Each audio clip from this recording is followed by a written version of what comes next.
HR told me, "We don't negotiate with junior staff."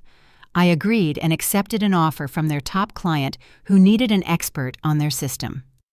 On Monday, I walked back in for an audit. As the client.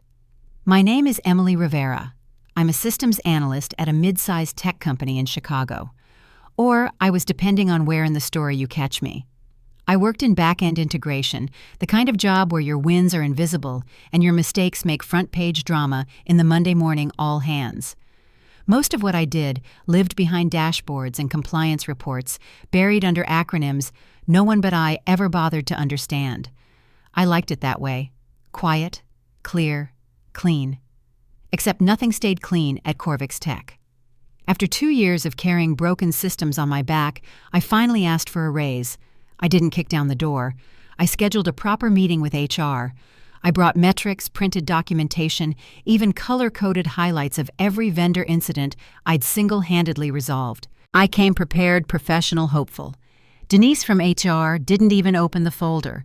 She just gave me that tight, polite smile that corporate people perfect around year 6 and said, "Sweetheart, this is a corporate office, not Shark Tank. We don't negotiate with junior staff." Then she stood.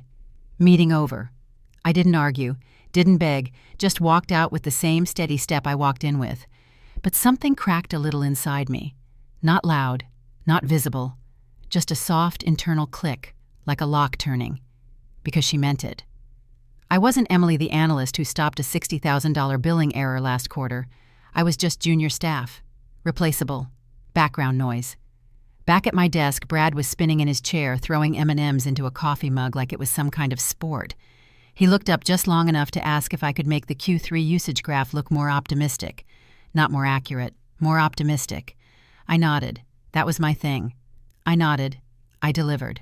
I went back to the same report I'd built 3 times because leadership kept forgetting what they asked for.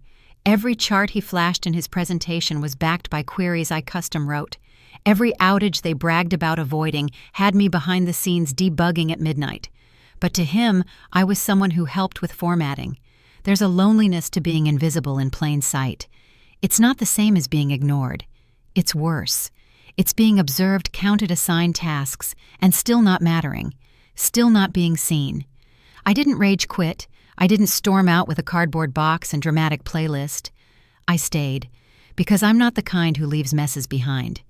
I fixed 3 cascading failures that week alone, documented my work even though no one read it, responded to a ticket from a client who couldn't remember my name but trusted me to solve their problem.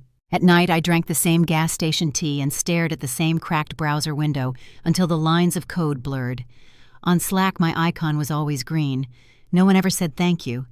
There's a cruel genius in how quietly corporate dismissal works. No screaming, no slamming doors, just a series of soft erasures until you question your own weight, your own relevance. And still I kept going. I kept a folder on my desktop labeled Coverage Notes. Inside were hundreds of fixes, bugs I corrected that never made it into the official report. I rebuilt dashboards after others broke them. Tickets I closed that someone else took credit for. I didn't keep them to brag. I kept them to remember that I had value, even if no one said it out loud. Sometimes I wondered if anyone would notice if I just stopped. Let something crash, let a system bleed.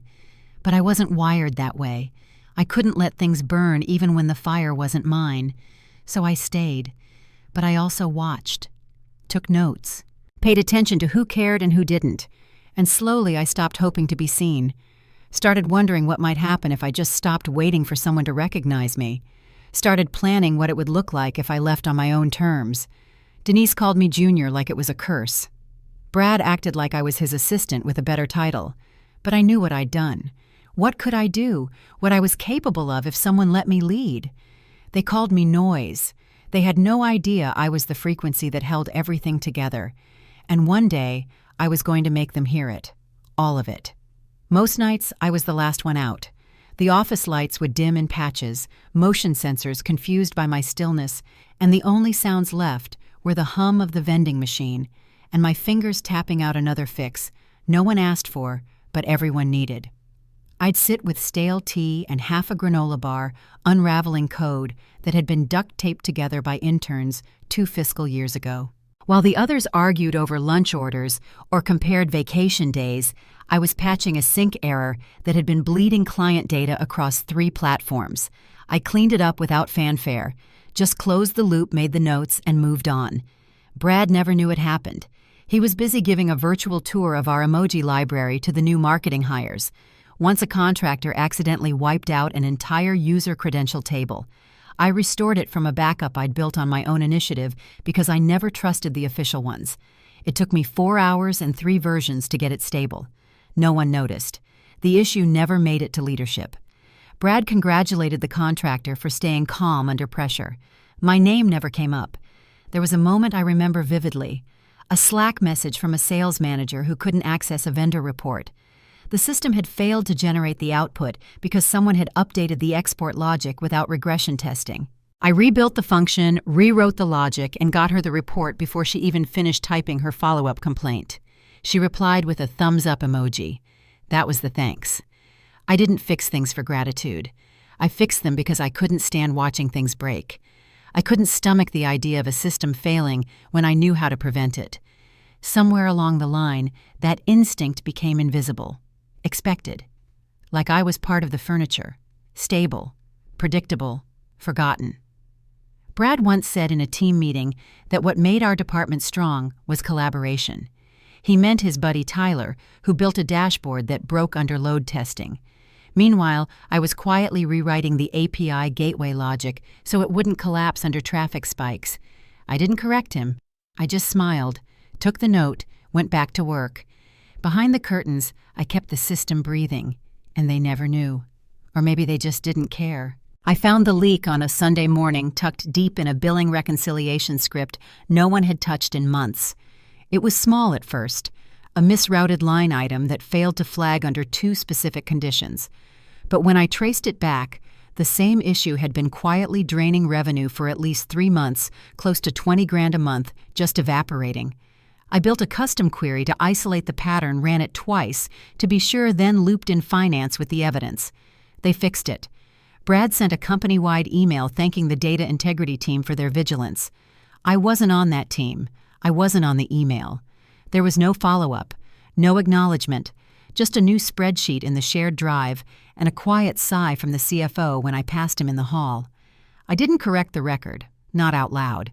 I saved the logs, time-stamped the audit, and added it to my folder. I wasn't looking for applause anymore. I just wanted a record, something that proved I wasn't making it all up in my head, that I was the one keeping it all running even if no one ever said it out loud. It wasn't just billing. It was permissions mismatches, malformed API responses, and a forgotten SSL certificate that was 2 days from expiring. I caught that one by accident while chasing a different issue. If I hadn't, the portal would have gone dark during a peak traffic cycle. Brad never knew. He was too busy prepping slides with stock photos and buzzwords like synergy and alignment. Someone once posted in our Slack channel about how great it felt to work in a team where everyone pulled their weight. The post got 22 thumbs up and a comment thread about work-life balance.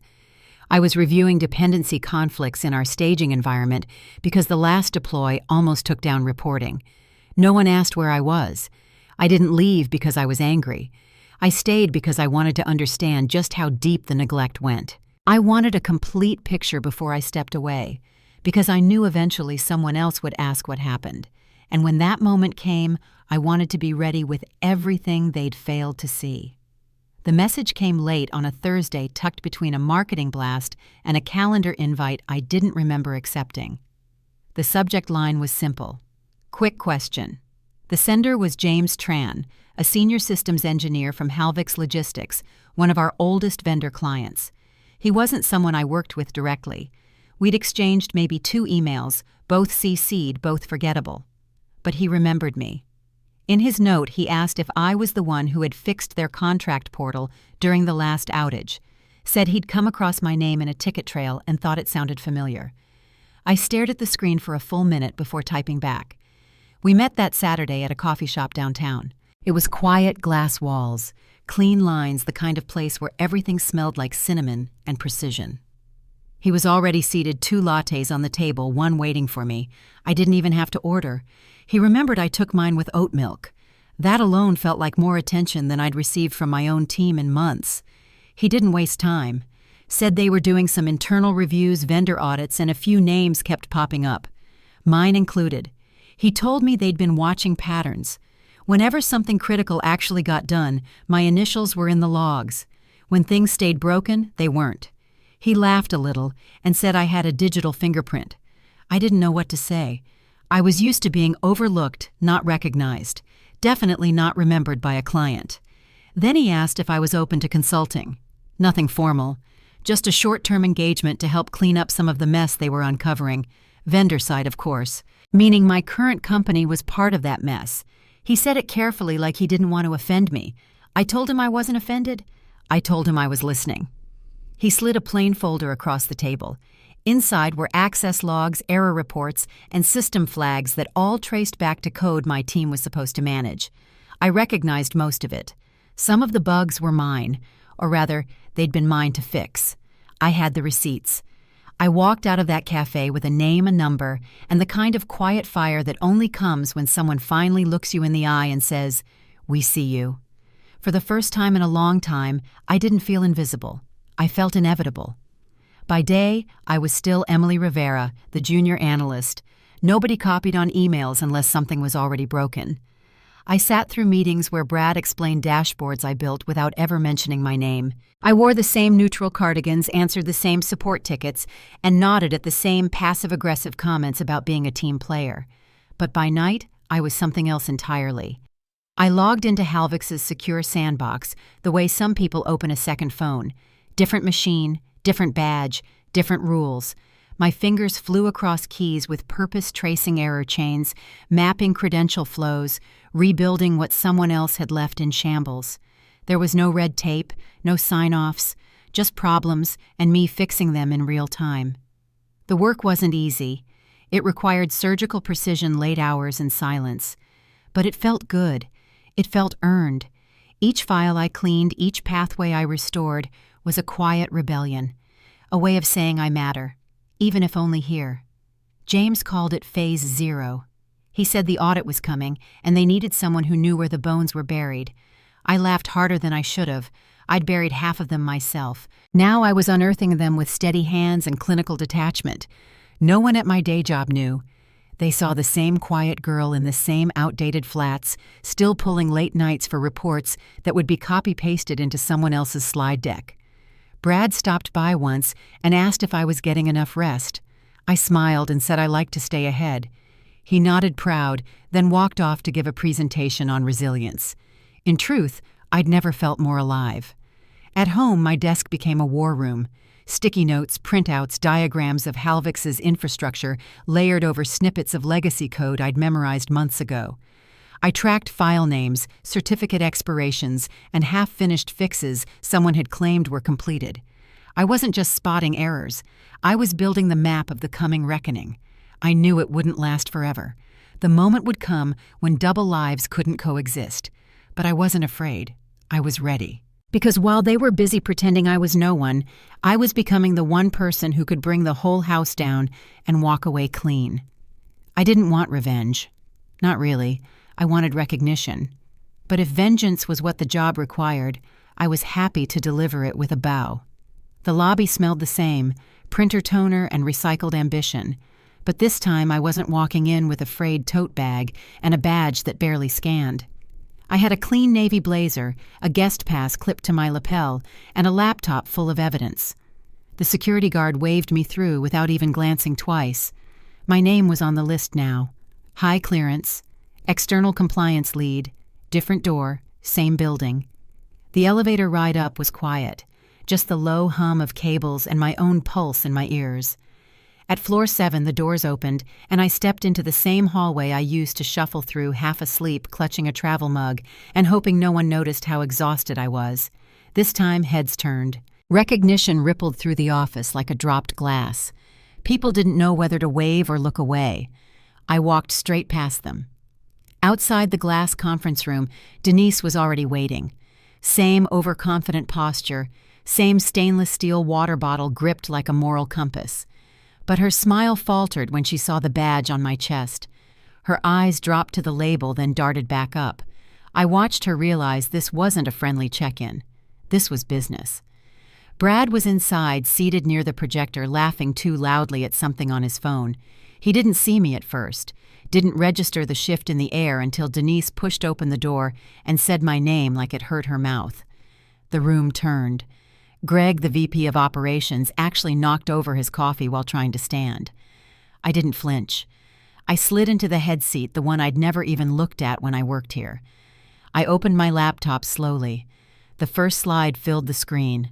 Halvik Systems Audit. Lead Auditor, Emily Rivera. No one said a word, not even Brad. I let the silence hang. Thick, uncomfortable. Then I spoke. Calm, steady. Per Clause 9.3 of your active vendor contract, Halvix reserves the right to a full 12-month retroactive audit of all system integrations, credential records, and compliance logs. I paused, then looked directly at Greg. We'll begin with your vendor access protocols. I'll need full credential logs by the end of the day. Denise blinked like someone had unplugged her thoughts. Brad leaned back like he was trying to disappear into the chair. Greg cleared his throat and muttered something about coordination, but no one moved. The power had already shifted, and they knew it. I scrolled to the next slide. Highlighted timestamps, system flags, Slack thread excerpts. I had everything, and I hadn't come to ask for anything. I had come to show them what they missed while they were busy ignoring the quiet girl at the corner desk. No raised voices, no vengeance speech, just precision. I watched their faces cycle through confusion, denial, and slow horror as the numbers piled up. They weren't just dealing with an audit. They were dealing with someone who knew exactly which wires were frayed, someone who had already diagrammed every fault line. This wasn't revenge. This was a mirror, and I was finally the one holding it. I projected the spreadsheet onto the wall without a word, row after row of credential logs. User access with no expiration dates. Admin rights are still active for employees who haven't worked there since the pandemic started. Shared passwords are stored in public folders. Slack threads discussing critical bugs that were never formally documented. Every slide was a quiet indictment, and I let the evidence speak. No one interrupted. Not Denise, not Brad, not even Greg. They watched as I laid out 12 months of negligence in black and white. I wasn't editorializing. I didn't raise my voice. I just walked them through what they had let rot, what I had once tried to fix with no authority, no backup, and no credit. There was a folder marked Final Use This One V6 sitting in a public SharePoint with no encryption and no access logs. I clicked into it.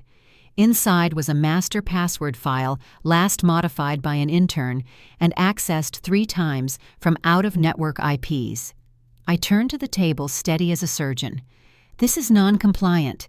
It violates at least 4 clauses in your data security agreement, and it's been open for 6 months. Someone cursed under their breath. Denise's pen slipped from her fingers. Brad looked at me like I was speaking a language he didn't understand. I kept going. Incident reports misfiled, credentials shared via email, a 2-factor authentication script that had been commented out during a hotfix and never re-enabled. Every oversight is tracked, time-stamped, and archived. This wasn't vengeance. This was standard procedure. I had receipts for all of it. Every bug I'd quietly fixed, every patch I had written off hours, now stood as a record of what they had failed to do. I wasn't angry anymore. I was thorough. They tried to find something to question, something to discredit. But everything I presented came with metadata, timestamps, archived Slack messages. Nothing could be denied. I watched Brad open his mouth twice, then close it. Denise scribbled notes she would never use. Greg just stared at the wall. I ended the presentation with one final slide. A summary of system risks color-coded by severity. At the top, status unstable. At the bottom, recommendation, immediate restructuring. I closed the laptop slowly like sealing a case file. Then I looked them in the eye, each one. This is me now. The first message came the morning after the second audit session. Subject line, quick favor. It was from Kyle in DevOps, the same guy who once asked if I was someone's intern. Now he was asking if I had time to hop on a call to explain how our system logging used to work. I didn't reply right away. I let it sit. By noon, 2 more came in, one from a junior analyst I'd trained who never remembered my name, and another from a support tech who once CC'd me by mistake, then never corrected it. Both wanted to know if Halvix was hiring, said things at Corvix felt unstable. I smiled at the screen, then flagged the messages, not out of spite, out of curiosity. Denise had disappeared. She wasn't in the audit room and hadn't been seen since day one. The rumor was that she was on a wellness leave, HR language for hiding in a supply closet until the heat dies down. I didn't bother confirming. Her absence spoke loud enough. Brad, ever the performer, updated his LinkedIn with a new header image of a mountain range and a status about embracing growth through discomfort. He included the word resilience 3 times. No one liked the post. In the office, the mood had shifted. Conversations died when I walked by. Eyes darted. Whispering started. The irony was I wasn't doing anything overt. I wasn't pointing fingers or naming names. I was just sitting quietly showing data. And that was more damaging than any outburst. A director I hadn't heard from in months sent me a message, said he admired my professionalism, asked if I'd consider returning in a leadership role, said they were restructuring trying to retain top talent. I read it twice, then deleted it. More messages trickled in. Not from executives, from the overlooked. The ones who used to nod at me in the kitchen but never spoke. They wanted advice referrals and second chances. One of them said they remembered how I always had a backup plan. Another said they were tired of being ignored. I made a list, not out of revenge, out of strategy. Because the same people who once couldn't remember what I did were now scrambling to follow my lead. I wasn't just auditing anymore. I was becoming a magnet, and they were starting to circle like moths to a quiet, burning truth. I didn't gloat. I didn't post cryptic quotes or vague brags. I just worked.